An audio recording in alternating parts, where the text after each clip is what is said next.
Hello friends, स्वागत है आप सभी का मेरे चैनल में। तो आ चुका हूँ फिर से नई अपडेट के साथ में बनारस हिंदू यूनिवर्सिटी की। तो आज की इस अपडेट में हम बात करने वाले हैं कि क्या होता है मेन कैंपस, क्या होता है एफिलेटेड कैंपस, क्या होता है पेड सीट। क्योंकि बहुत सारे स्टूडेंट्स का हमारे कमेंट बॉक्स में आ रहा था और बहुत सारे ऐसे भी नए स्टूडेंट हैं जिनको कंफ्यूजन होता है, जिनको अच्छे से नॉलेज नहीं होता है कि क्या होता है ये कॉलेजेस, कैसे अलॉट होती है हमें मेन कैंपस, कैसे हमें पेड सीट मिलता है और पेड सीट में क्या रूल्स होते हैं, और एफिलेटेड जो कॉलेज होता है वो बीएचयू का पार्ट होता है या अदर किसी कॉलेज का पार्ट होता है। तो सारी कुछ आज के इस वीडियो में हम जानने वाले हैं। तो चलिए करते हैं वीडियो को स्टार्ट और जानते हैं सारी डिटेल्स जानकारियों को। वीडियो को स्टार्ट करने से पहले जो भी हमारे चैनल पे नए हैं, चैनल को जरूर से सब्सक्राइब कर लीजिए और बेल आइकन को दबा कर रखिए ताकि ऐसे ही रिलेटेड नई वीडियो जब भी अपडेट हो तो नोटिफिकेशन तुरंत आप तक पहुंच जाएगा। तो देखिए हमारे साथ में बीएचयू के पुराने स्टूडेंट्स भी ज्वाइन हुए और नए स्टूडेंट्स भी ज्वाइन हो रहे हैं, और जो अभी तक ज्वाइन नहीं हुए हैं ज्वाइन हो जाइए। क्योंकि आपको बीएचयू से रिलेटेड जैसे काउंसलिंग कैसे होगा, कॉल लेटर कैसे मिलेगा, कैसे सीट अलॉटमेंट होगी, आपकी जो काउंसलिंग प्रोसीजर होगा वो कैसे होगा, क्या मैट्रिसेस आती है, कैसे सीट अलॉट होता है, सारी कुछ आपको स्टेप बाय स्टेप प्रोसेस हमारे चैनल से आपको गाइड किया जाएगा। फिलहाल चलते हैं हम अपने क्वेश्चन की तरफ। तो फर्स्ट में हमारे पास में आता है, एज इट इज हम जानते हैं कि बीएचयू जो एडमिशन देती है वो सबसे इंपॉर्टेंट कॉलेज की बात कर ले तो मेन कैंपस होता है। तो मेन कैंपस क्या है?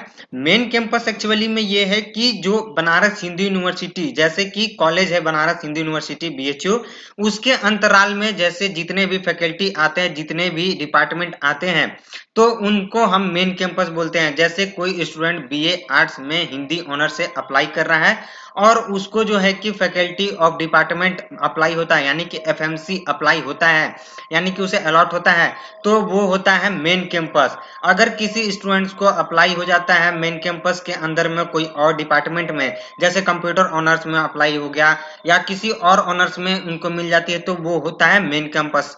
यानी कि बेसिकली हम बात कर ले तो बनारस हिंदू यूनिवर्सिटी की मेन कॉलेज, मेन कैंपस उसी को कहते हैं। तो अब बात कर लेते हैं एफिलेटेड क्या होता है। एफिलेटेड में ही स्टूडेंट्स को ज्यादातर कॉलेजेस मिलते हैं, तो वो क्या होता है। तो एफिलेटेड की हम बात कर ले तो एफिलेटेड जो होता है वो बेसिकली आपका जो है कि बनारस हिंदू यूनिवर्सिटी के तहत बहुत सारे कॉलेजेस रन कर रहे होते हैं, चल रहे होते हैं, एफिलेट लिए हुए होते हैं। एग्जाम्पल दैट हम बात कर लेते हैं, आप 10th से बिलोंग करते हैं या 12th क्लास पास करके आए होंगे, तो बहुत सारे स्टूडेंट्स जो है कि स्टेट बोर्ड से होंगे, कोई सीबीएसई बोर्ड से होगा, कोई आईसीआईसी बोर्ड से होगा। तो बेसिकली हमें पता है कि आईसीआईसी बोर्ड जो है कि अपना अलग एफिलिएशन लेता है, सीबीएसई बोर्ड जो है कि अपना अलग एफिलिएशन होता है, और झारखंड बोर्ड या आपका यूपी बोर्ड या आपका एमपी बोर्ड हो गया या किसी भी स्टेट के बोर्ड्स हैं तो उनका अपना एफिलिएशन होता है। तो बेसिकली अगर कोई कॉलेज बाहर से है, वो अगर एफिलिएशन लेना चाहता है बीएचयू की, तो उस में अपना जो रजिस्ट्रेशन करवा के वो बीएचयू की यूनिवर्सिटीज के फॉलो अप सारे डिटेल्स के साथ बीएचयू के साथ में वो कंडक्ट कराएगा, एग्जामिनेशन होगी, उसका प्रोसीजर होगा, सारा कुछ बीएचयू के अंडर में आपका सारा कुछ कराया जाएगा। तो फिलहाल यही इसकी डिटेल्स है। अभी हम बात कर ले आगे। तो अब इसमें एफिलिएशन में जो कॉलेजेस के लिस्टें हैं वो लिस्ट हम आपको अभी बताने वाले हैं कि कौन कौन से कॉलेजेस है जो कि आपको एफिलेटेड के तहत चलती है।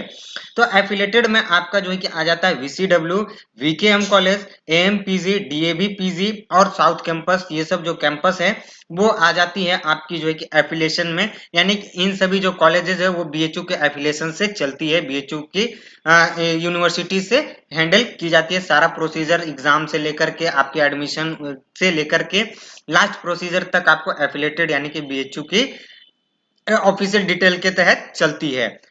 अब हम बात करते हैं कि पेड सीट क्या होता है। देखिए बहुत सारे स्टूडेंट्स को पेड सीट में कंफ्यूजन रहता है कि आखिर पेड सीट कैसे अलॉट होता है, क्या होता है, इसमें क्या प्रोसीजर होती है पेड सीट में।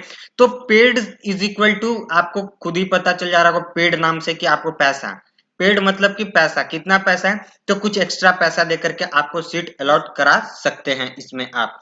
तो अब ये जो पैसे देकर के हम अलॉट कराएंगे वो क्या होगा और किसको ये सीट मिलेगा, कम नंबर वाले स्टूडेंट को मिलेगा या ज्यादा नंबर वाले को मिलेगा, या कौन इसके लिए एलिजिबल है।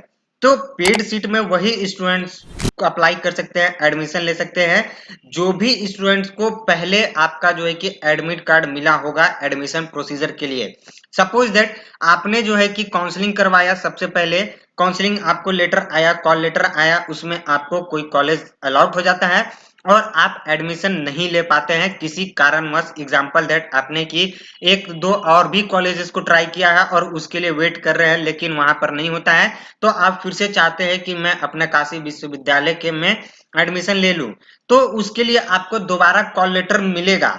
दोबारा कॉल लेटर मिलने के बाद अगर आप एडमिशन लेंगे तो आपको उसमें कुछ अमाउंट एक्स्ट्रा दे करके, और वो एक्स्ट्रा अमाउंट भी क्या होगा, तो एक्स्ट्रा अमाउंट जो होगा आपका 10,000 रुपया एक्स्ट्रा होगा। सपोज दैट आपके किसी कोर्स का फी है 2,000 रुपये, तो अगर दोबारा में आपको अलॉटमेंट, आपको कॉल लेटर मिलता है तो आपको 12,000 रुपये एडमिशन फी दे करके एडमिशन कराना होगा। तो ये पेड सीट होता है। अब पेड सीट जो है कि कौन कौन कॉलेजेस के लिए होते हैं, तो पेड सीट जो होता है वो हर एक कॉलेजेस के लिए, एफिलेटेड के लिए भी है, मेन कैंपस के लिए भी है। इन दो जो एफिलेशन है उन सभी कोर्सेज के लिए आप जो है कि इसमें अपना करवा सकते हैं, पेड सीट पे एडमिशन करवा सकते हैं। लेकिन उसके लिए भी आपको जो है कि पहले कॉल लेटर आना चाहिए और दूसरे बार भी कॉल लेटर आना चाहिए। अब बात कर लेते हैं कि अगर दोनों में से कॉल लेटर नहीं आया है, एक अलग से आपको कॉल लेटर भी मिलेगा।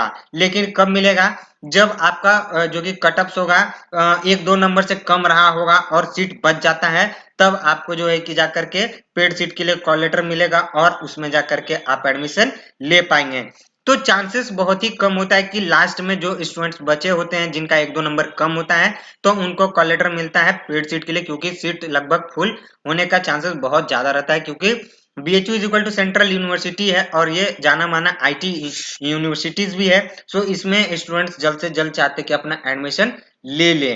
तो ये हो गई। एक बार फिर से मैं आपको छोटे से नोटिफिकेशन यानी कि छोटे से ट्रायल में फिर से बता देता हूँ। Main campus is equal to campus के अंदर जितनी भी कॉलेजेस है उसमें आपका एडमिशन होता है तो वो आपका मेन कैंपस है।